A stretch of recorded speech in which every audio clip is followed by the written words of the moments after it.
what we are discussing. Don't look at those derivations, we will discuss it later. Now we are into the balancing of reciprocating masses.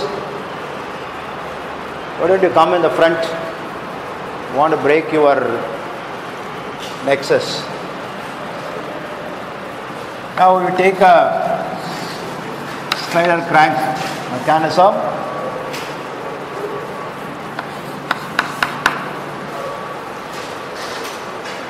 Why should I take this particular position? I can take any position. Let it be like this.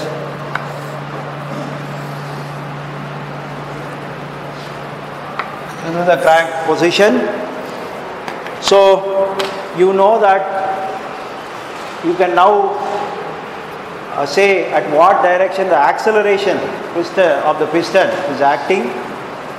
The acceleration of the piston, especially when you are talking about the primary part of the acceleration, will be decided by, the equilibrium position. This is the equilibrium position. Then the acceleration will be towards the equilibrium position. So this will be your x double dot.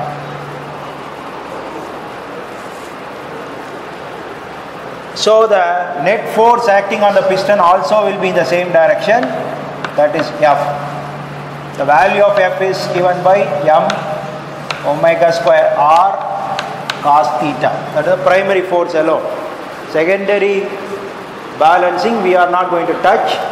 We are going to see the primary part of it alone.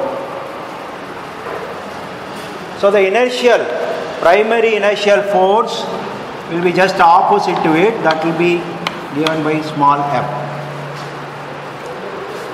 So what you need to do is you have to produce an opposing force to that of F to balance this reciprocating mass. This mass is reciprocating. It's very difficult to add or remove any mass here. So I can do it by adding the mass in the crank. So if I have a mass here, if I add some mass here with the product of m into r, and if you take this angle and this angle are going to be same. So the component, when it rotates, this will be producing a inertial force of m r omega square.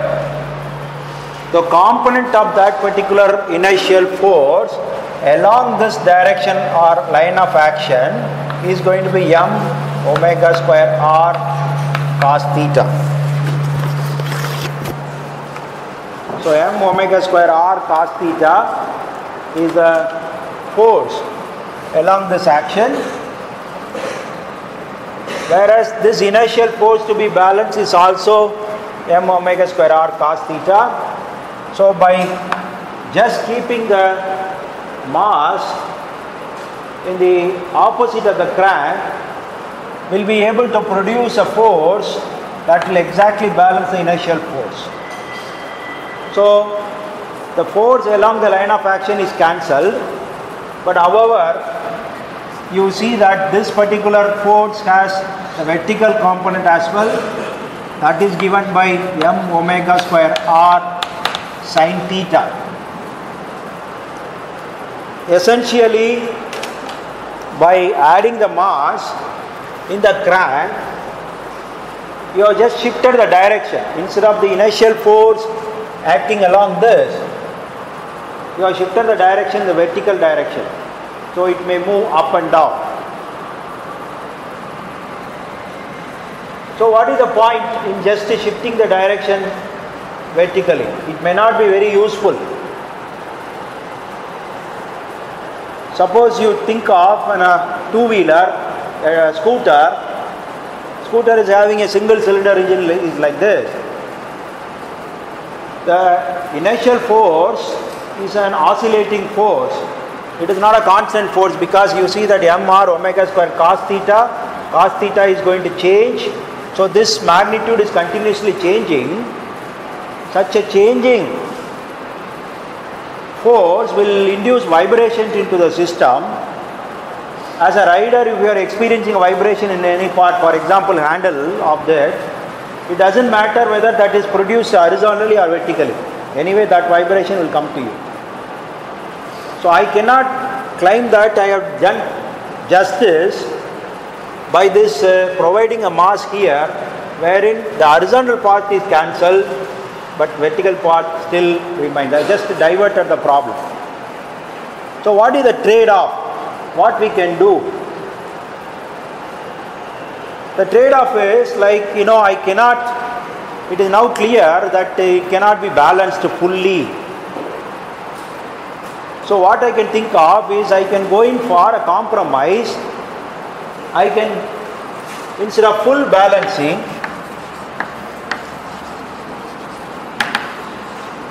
meaning that trying to completely eliminate this inertial force, I'll try to do a partial balancing.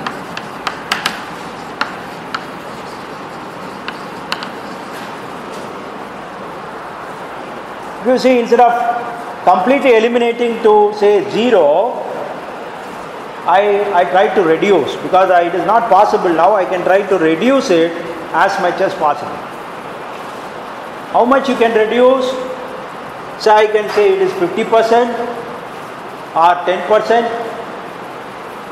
So whatever is possible we can think of, at least mathematically we can derive how much is the minimum unbalanced force that it will create after balancing. How much I can reduce. So that is what our discussion. So instead of trying for a full balancing, which is not possible theoretically, I can try to do it partially. So when it comes to partial balancing, I should find out the net force which is acting on the system. So now let me find out the net inertial force which is acting on the system. Now we'll see this. This is mr omega square cos theta. This F is there. That F is going to produce, let me shift it here for clarity. This is F is going to act like this. This is mr omega square cos theta. And there is a vertical component of it. So these three force components you have to consider. So this is one component, this is another component. In this particular situation they cancel each other, only this is remained. So instead of putting the unbalanced mass equal to mr, I will introduce a fraction of it. Say it could be 0.5 times or 0.4 times the mr, 0.7 times the mr. So I am introducing a fraction c, that is your partial mass to be placed. So the value of c will be 0 to 1. Either I can put whole mr, that means a full balancing, that is not going to serve the purpose. I can try out, putting it at 0.2 or 0.4 or 0.5 like that, any 0.5, 0.3 like that. I can try these fractions of c. So whether mathematics can help us to find out to reduce the net force, net inertial force. Okay, that is what we are going to do. Now if I say this is c times mr, this also will be c times mr omega square, this also will be c times. So now what you are looking at is, let me remove this. I am going to look at only these three forces.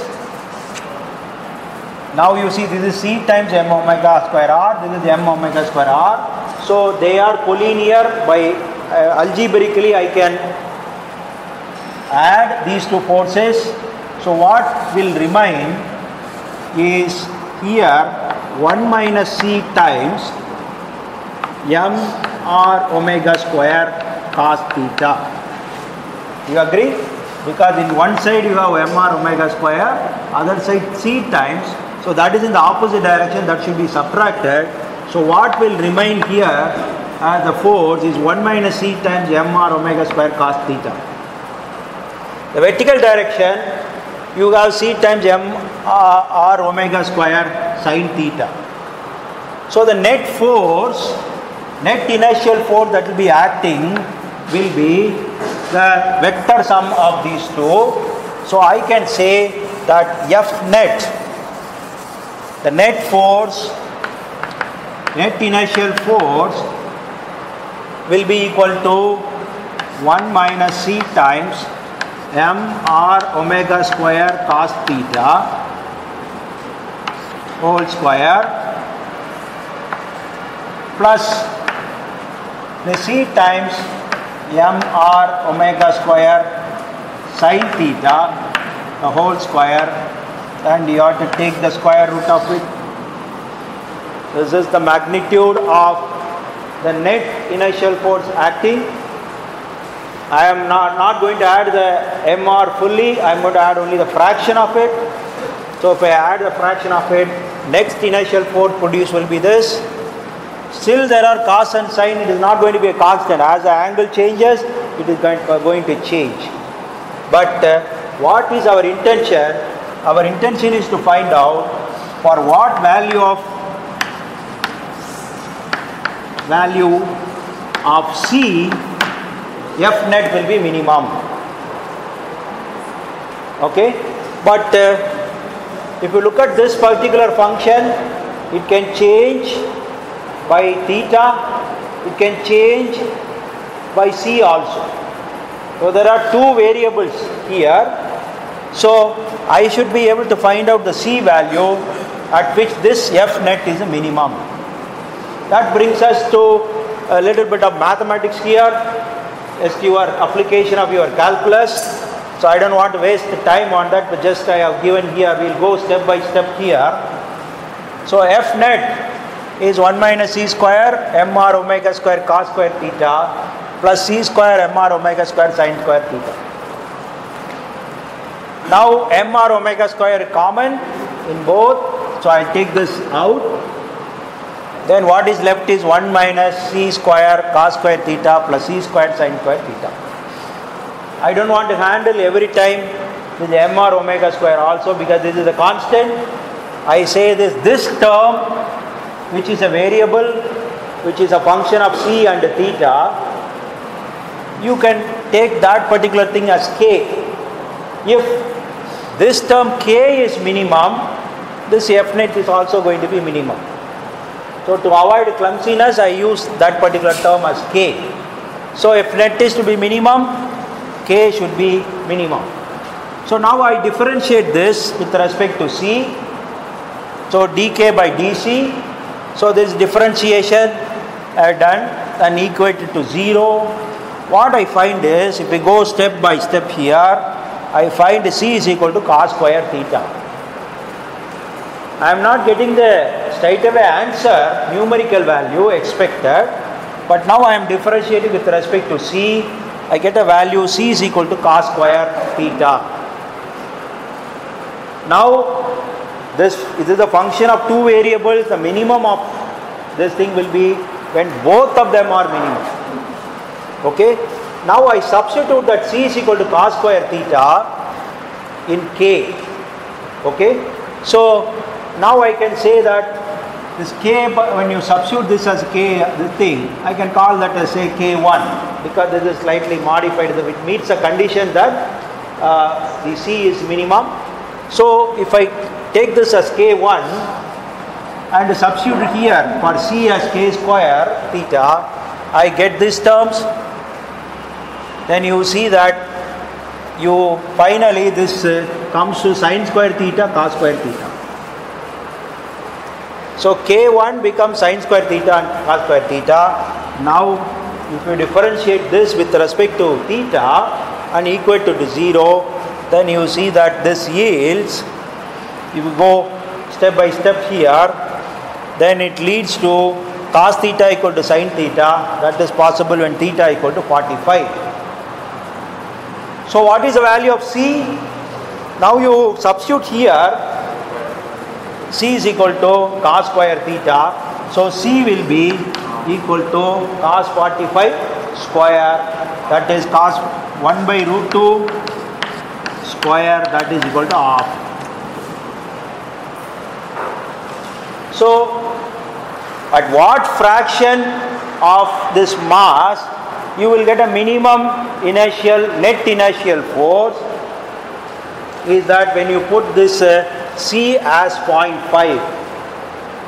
Okay, so when you choose that as a 0.5 you will get the minimum value.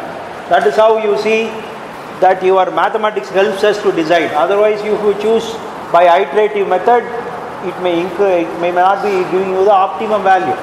Okay, so you see, you go by the steps, you will see any error is there, then we will continue.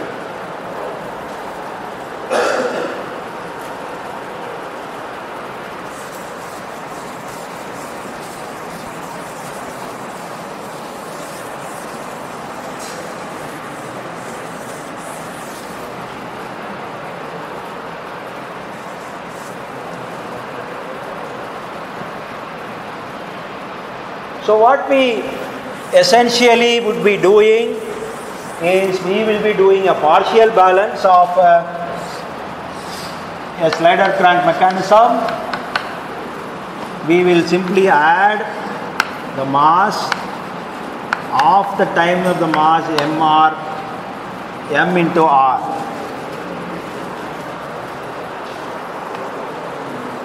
Here tell me, I am not going to add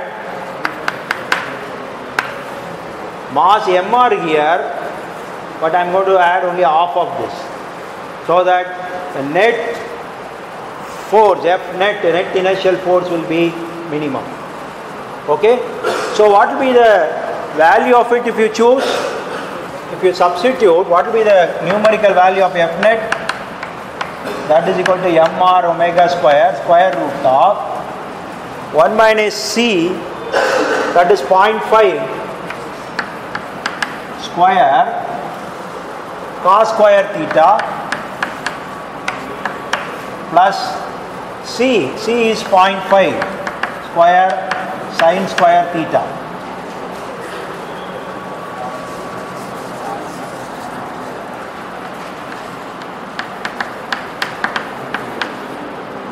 So here it will yield to 0.5 square times cos square theta plus sin square theta.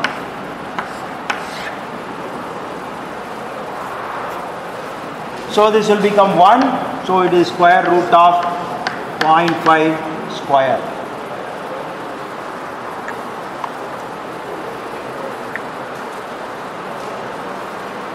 Then at 1 minus C, because C I am going to substitute as 0.5, that is a fraction of, so I will be getting it 0.5 square plus 0.5 square, I am taking 0.5 square out, so this will be 0.5.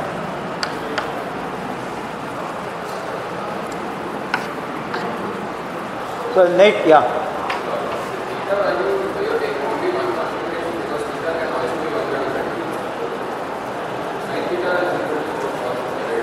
Yeah, I am only if see, there are two things you are getting, two outputs you are getting. When the angle theta is 45, you will get the minimum. When the C is 0.5, you get the minimum. When both are minimum, you get the global minimum. Okay? So what you get is this mr omega square. Earlier was mr omega square, but now it is 0.5 times. Okay, it is reduced. So that is what you can probably do at the max for balancing a single cylinder engine. Okay, but you see,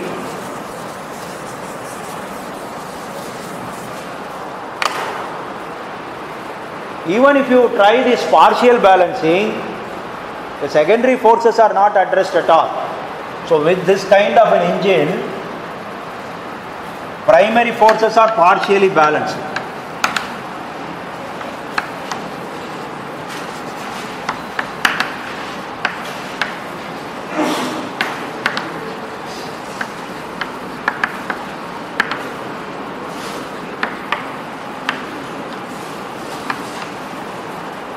Secondary forces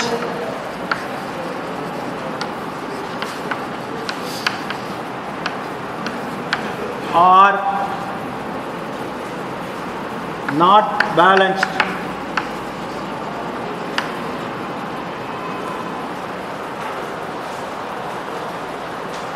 See, if you recall, if there is a reciprocating, if you think of the piston of a slider crank mechanism, the piston of the slider crank mechanism produces not only primary force, it produces secondary force and higher order force. If you neglect higher order force, if you talk only the primary and secondary forces itself alone, and you try to balance the primary force, only primary force can be partially balanced, not even fully. What about the secondary forces? It is not at all addressed. So if you think of a simple slider crank mechanism, the balancing will be an issue. So if you take a single cylinder engine two-wheelers, it will produce more vibrations than probably your multi-cylinder car engines. Unless otherwise you take a special methods to address this problem. Okay? So what I want to drive the point to you is, if it is a single cylinder engine, primary forces can be partially balanced, secondary forces are not at all balanced. So your engine is going to produce lot of vibrations or inertial forces. But is there any way to address this problem? Because I like to have only single cylinder, but I want to have a better balancing. I don't want my system to vibrate like that. So, out of that thinking, there was a device developed by a person called Lanchester.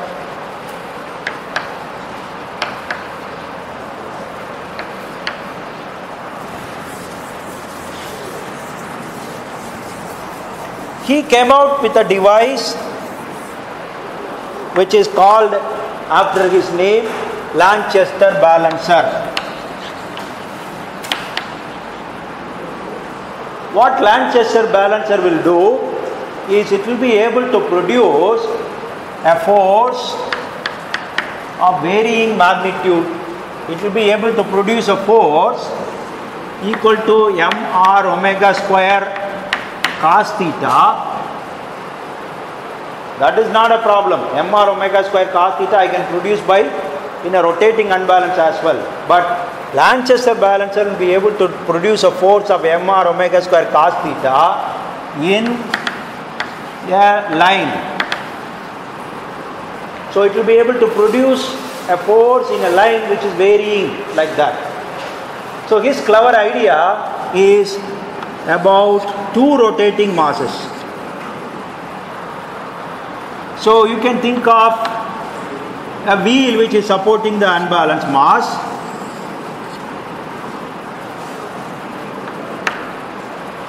So if you think of a mass which is equal to mr, unbalanced mass equal to mr, here I will have a mass which is equal to mr. They are meant to rotate in the opposite directions. So what will be the force produced by this? It will be like this.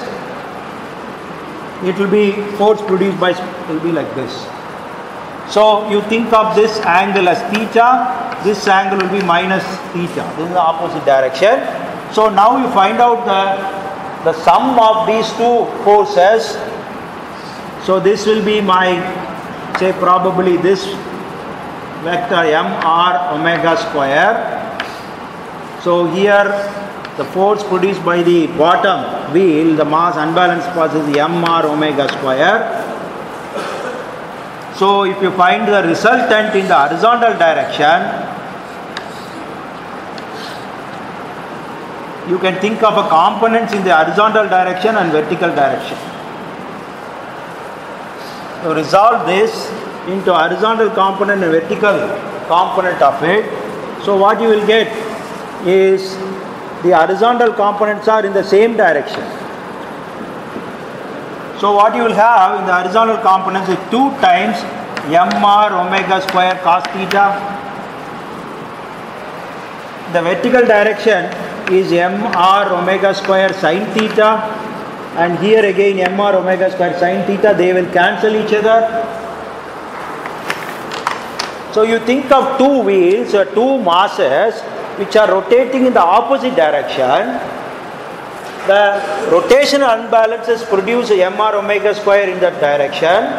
So as they turn in the opposite direction, the angle, one of them will be plus, the other angle will be in the minus direction. So if you take the horizontal component will add, the vertical component will cancel. So you have as a resultant a force acting along in one direction but varying in magnitude. But you see that I am producing mr omega square cos theta 2 times of this. So if I take this as half m omega square, half mr square, then I will be able to produce here half of this, half of this. I will be able to produce mr omega square cos theta. That is exactly what is required to balance. So you have a device called a Lanchester balancer which uses 2 wheels rotating in opposite direction. That is not a big difficult situation, because if you imagine these 2 are gears, if they are gears in engagement, they will rotate in opposite direction. Automatically you add the masses, unbalanced masses here, it will produce the necessary force. So Lanchester balancer is a device that will produce a varying force, sinusoidally varying force in same direction. So what I have to do is, if I want, I have only a single cylinder engine, I want to balance the primary forces completely, use these 2 wheels here, so that this will produce the opposite force, cancel. So if I use a Lanchester balancer, no more partial balancing of this, thus problem is solved, full balancing I can achieve. What about the secondary force? Secondary force also I can balance, provided that I rotate this with 2 times omega. If they rotate it 2 times omega, then for a given theta, given instant, this will be going by 2 theta, this will be going by 2 theta. So this term will become cos 2 theta. So if I use one more Lanchester, which will be rotating twice the speed, I can attach a Lanchester balancer. So how I can do it? Here for balancing, I add the Lanchester balancer, wheels, they are gears, maybe gears so that they can rotate in the opposite direction, absolutely no problem. So this will be here, this will be half of mr, this is half of mr. So this will be producing a force necessary to balance the primary thing. I will be having another set of wheels which are rotating in the opposite direction, but this quantity will be 1 by 2q times mr, because I want a secondary forces are given by 1 by q times mr omega square. So I will be having this, but this will be rotating as 2 times omega, this will be rotating at omega. this will be 2 theta at any given instant. This will be theta at any given instant. So clever engineering, he has devised this Lanchester balancer to balance. Now this is a tool available wherever you want to produce something, wherever you want to produce unbalances from the reciprocating machines, you add Lanchester balancer. But the issue is Lanchester balancer costs little more money. Okay, little more money is required, so you add it. You have any doubts, please? But the intricacies of adding that, where to put it, exactly, that requires a little bit of engineering. But you can still, you have a way to achieve the balance. So I will show you probably in the next class how a Lanchester balancer is fixed in a Mercedes-Benz engine, a 4-cylinder Mercedes-Benz engine. A photograph is there which shows that a Lanchester balancer is attached, so that the vibrations of that is very much reduced. So if you go for sophistication, I want a smooth engine, single cylinder, I want a smooth engine, yeah, fine, no problem. You use a Lanchester balancer. Cost more money, that's all. So if you buy a vehicle, if you buy a BMW two-wheeler or a Suzuki two-wheeler, they will come with all these things so that you don't feel the vibration. Or you go for a Harley Davidson, definitely they will all have this sophistication. That means that more high quality engineering is involved in putting this. Any doubts?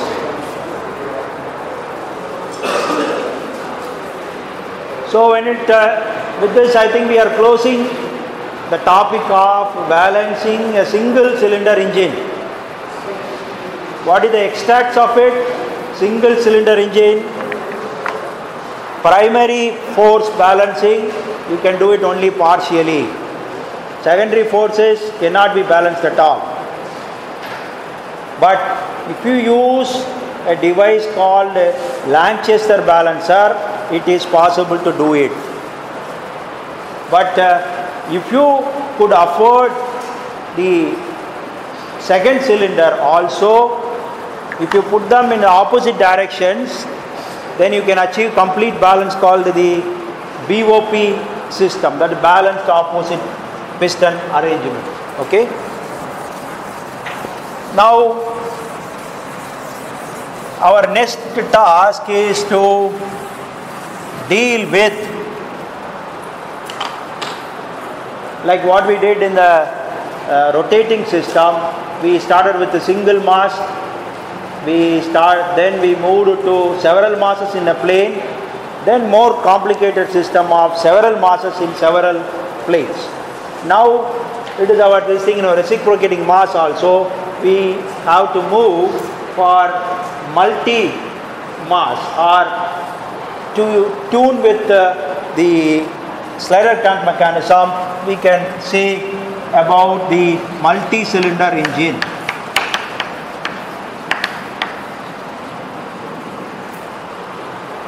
Instead of single cylinder engine, we go for multi-cylinder engine.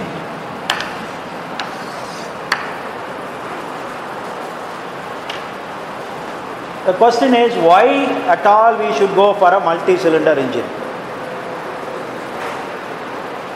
Why not a single cylinder? Yeah? Better efficiency? More power? I can achieve same power. Power is not a problem.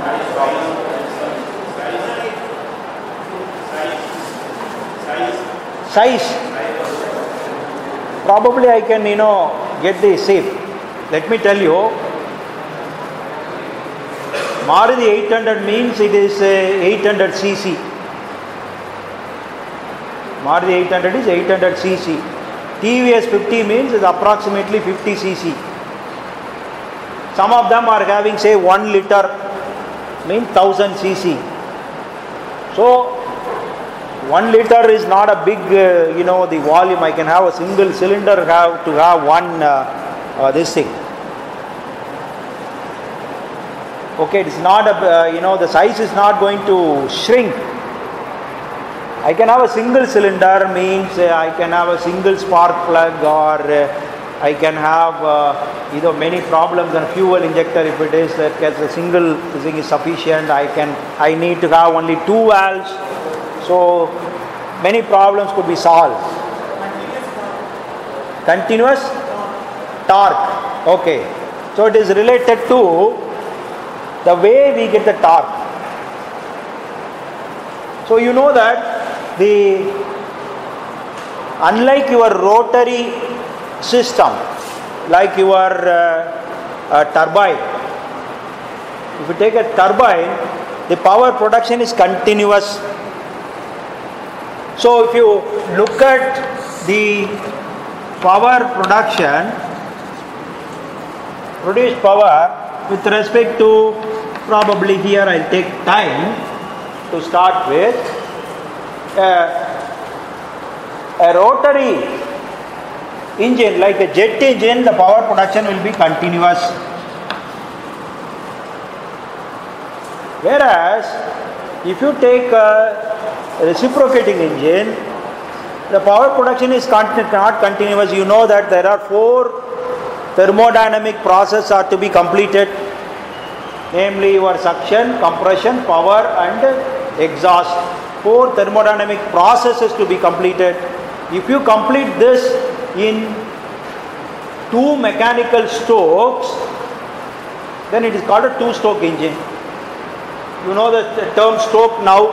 The movement of the piston from TDC to BDC is your stroke. Suppose you do it in 4 mechanical strokes, it's called 4-cylinder engine. Anyway, you are not going to skip the 4 processes. But how you are able to achieve it? By half the strokes, half number of strokes. Because you are using the space above and below the piston. In case of 2-stroke engine, you are using the space above as well as below the piston, whereas in 4-stroke, entire process is carried out only in the top, above the piston only. So you know that out of these 4 strokes, only during power stroke power is produced. Other 3 strokes needs power. You are to supply the power. So in that case, if this time represents say 1 cycle or 4 strokes of your 4-stroke engine, there will be a power demand from here. This is a 0 point. This is a power is demanded from outside during the suction stroke. During compression strokes also it may be demanded more. During power stroke it produces more than during exhaust. I have not drawn it in a specific sequence, but out of 3 strokes energy is drawn from the outside, and only during power stroke you have a pulse like this. So this what is going to be this, it is similar to, suppose I do it manually on a cycle, I push it hard and then drag it for some time, then push it, drag it, then what kind of a ride you will have? You will have a pulsating ride. So it is better if you have this torque fluctuations are reduced, or power fluctuations are reduced. Your power producing machine should not be giving such a fluctuating torque. So to reduce this fluctuations, we have an energy storing device called a flywheel. We will be discussing it later, but that flywheel will be able to store energy from this, give it to the rest of the 3, that's all. It cannot be storing and releasing like a battery. So it can store energy required for the other 3 strokes, so that the fluctuations of speeds are minimal. Now if I want to reduce these fluctuations, it is better to have more than 1 cylinder. So let me say I have 2 cylinders. But 2 cylinders are going to solve the problem? Definitely not. 2 cylinders will not reduce the torque fluctuation unless you make such a way that power strokes occurs in these two in different intervals. Just having 2 strokes, let them just function, they produce the same power stroke at the same time, this will not be, fluctuations will not be reduced. So what you do is, you have 2 cylinders, but let them produce the power stroke in different sequences, different timing, then you will see power stroke here, power stroke here. This is for first cylinder, this is for second cylinder. Fluctuations are reduced. Okay? Fluctuations are reduced when you have 2. If I have, instead of 2, 3 means fluctuations will be further reduced, provided that the power stroke occurs in each one at a different timings. So at a given instant, power stroke can occur in only 1 cylinder, not in all the cylinders, or 2 cylinders at least simultaneously, only 1 cylinder at a time. So if I have more number of cylinders, say for example 3, if I have 4, I may be producing same power, but more the number of cylinders, and I sequence them in such a way that they produce the power at different intervals, so that your torque fluctuation is reduced. That is the reason for going for a multi-cylinder engine.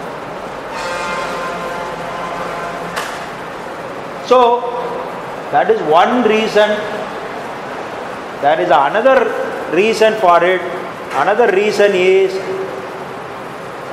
for balancing.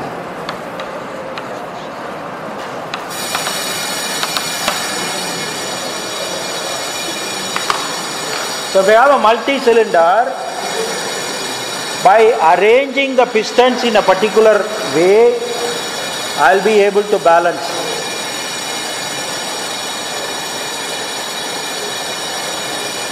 I will tell you, I am going to show you tomorrow, in a 6-cylinder engine, by just arranging the cylinders in a particular angular orientation, all the primary forces are balanced, all the secondary forces are also balanced. Automatically, I don't have to add anything extra. By the arrangement itself, they will balance everything. So, in that way, there are 2 reasons for having a multi-cylinder rather than a single cylinder. One is the torque output, or the power output is smooth. That is, fluctuations are reduced. The second reason is you are able to achieve the balancing. So both are in that you have a twin advantage, but you have to put some thinking. You just have a multi-cylinder, you fire at the same time, it's not going to work. You have a crank of these cylinders have to be arranged in a particular orientation, otherwise it's not going to work. So that's what we are going to discuss. So we will stop with this.